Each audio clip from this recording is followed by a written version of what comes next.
Hi, I am Claire and welcome to my corner of the internet. If you're new here, please subscribe. This is a place where we discover together all different types of self-empowerment magic and my thoughts on self-empowerment and healing. So welcome, and let's get started on today's topic, which is 3 phrases that get used in the wellness industry or wellness and spiritual industry that I disagree with. I would like to state that this is only my opinion and my opinion alone, but I will be explaining why I don't like them. And they get used a lot, which I find weird. Anyway, here we go.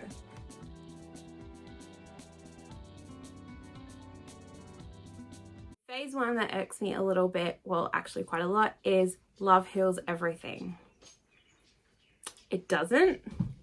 It may be a key ingredient into the recipe of healing, but it doesn't heal everything.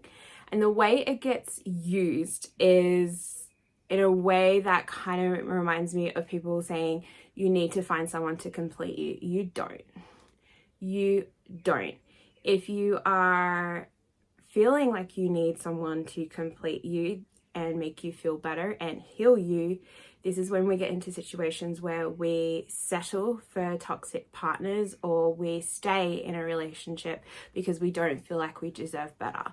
We do. We deserve the very best. Now, if we are talking about self-love, self-love is a thing that we all really need to work on. It should be our main priority in life, is to learning to not only love ourselves, but accept us for who we are and make the changes if we can't accept ourselves.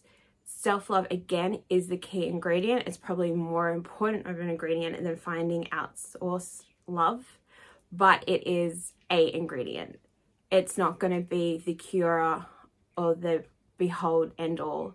It is just a key ingredient. It is nothing more. It's just one ingredient. It doesn't heal everything. It helps, but it does not heal everything, and it only heals if it's self-love.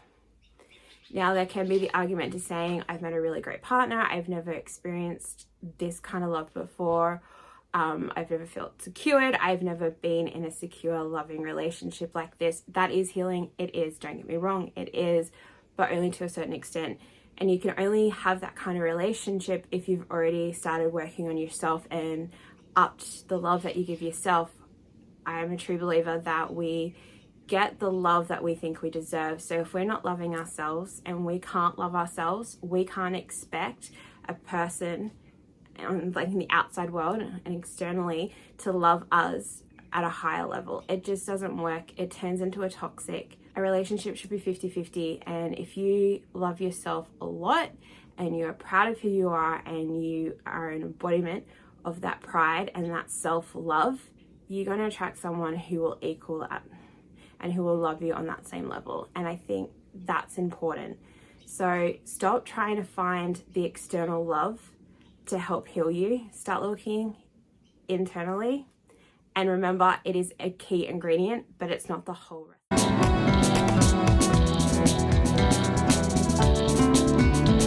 Phase 2 that irks me up the wrong way is time heals everything.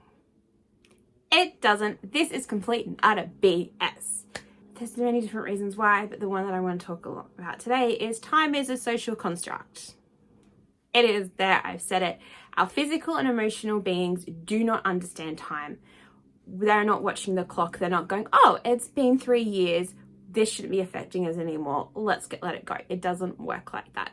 Time gives you the space to look at things projectively and respectively and dissect it a little bit and understand what is triggering you about that situation or why you felt the way you did.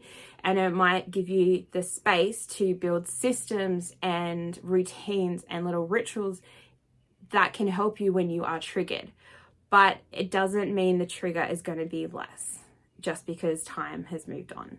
The way our body and our physical and emotional bodies actually hold on to memories and hold on to traumas and wounds has nothing to do with time. In fact, if you get triggered today, something that happened 10 years ago might be brought up and you might be physically reacting to it the way you were 10 years ago. That's just a fact. Scientists have gone through that and they've researched it, and that's how our body holds it. Again, time has nothing to do with our healing. It's about the physical and emotional effort that you put in to yourself that heals it. Time doesn't do anything. In fact, in some cases, it will make it worse.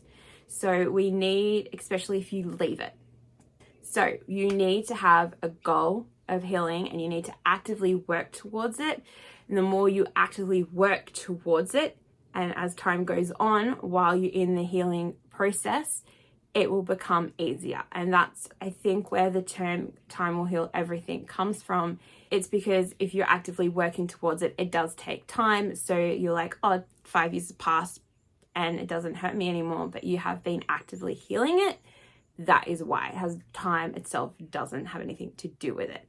If something happens and you leave it and you expect time will heal it and time will make it hurt less or make everything feel less blah, you're wrong. It will just fester and it will just make the whole trauma and healing worse and harder. So combat it, accept your healing process, work physically and emotionally towards the healing process and actively, keyword actively, but don't let it just sit there and time deal with it because it's not going to work. It will, like I said, make it worse.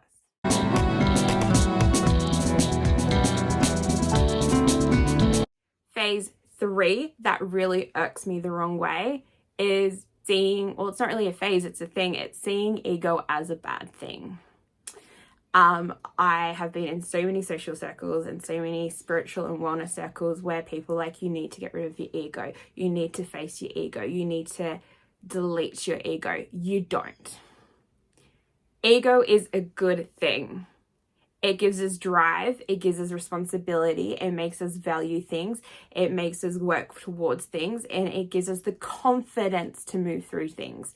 It is a good thing. An overinflated ego is not a good thing. If you are someone who with a really overstated ego and you might have a narcissistic personality or something like that, that is when it is a bad thing. It's when the ego itself rules. And if you are feeling you're in situations where your egotistical self is making the last or the first decision straight off the bat, not even thinking it through, then you do need to work on it 100%. We all need to do ego checks now and again, but not having an ego, you're not going to get anywhere. You're not going to feel like you have the confidence or the drive or the motivation to get things done. It's not going to happen for you. Have a healthy ego. Keep it in check. And if your ego rules or makes those decisions fast and fast without thinking it through, sit with it, ask yourself, why am I in this situation letting my ego rule? What is being the trigger here to let my ego rule? And usually you'll find that ego in those kind of situations is just a symptom. So you'll ask yourself, why am I feeling like I have to be on the defense? Why is this making me feel uncomfortable? Why am I overconfident in this? Is this a good thing to be overconfident in this? Why did I just shut someone down when they were obviously trying to help me? What is the issue here? What can I work on? And that's the big thing. And a good ego and a healthy ego has awareness with it. And this is where it's spiritual bypassing when you say just delete the ego, just delete the ego. It's not. 90% of people in leadership positions in the spiritual community or even positions of power like a teacher, a coach, they have ego. I have a little bit of ego. I'm not saying that my ego is healthy. I'm just aware of it and I check in with it. But I am honest with it and saying sometimes my ego rules. And if there is a situation where my ego has ruled and I've hurt someone's feelings or I shut something down that I probably shouldn't have, I will go back to that person. Like, I'm so sorry that my egotistical self was talking. How can we fix this? How can we be honest about it? Be honest.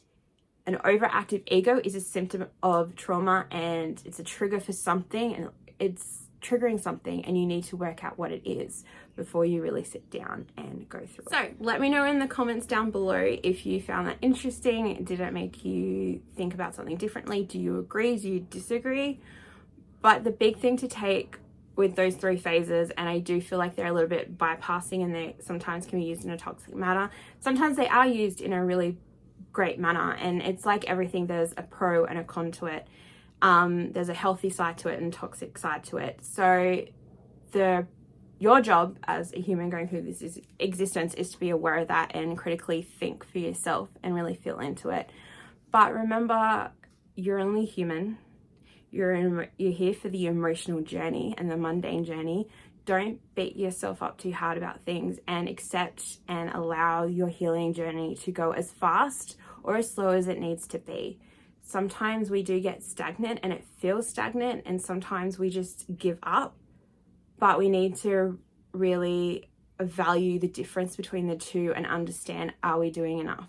And sometimes just resting and stopping and walking outside is enough for your healing. Sometimes you need that extra boost with a counseling or seeing a therapist or a coach. It's up to you how you do your healing. So remember that.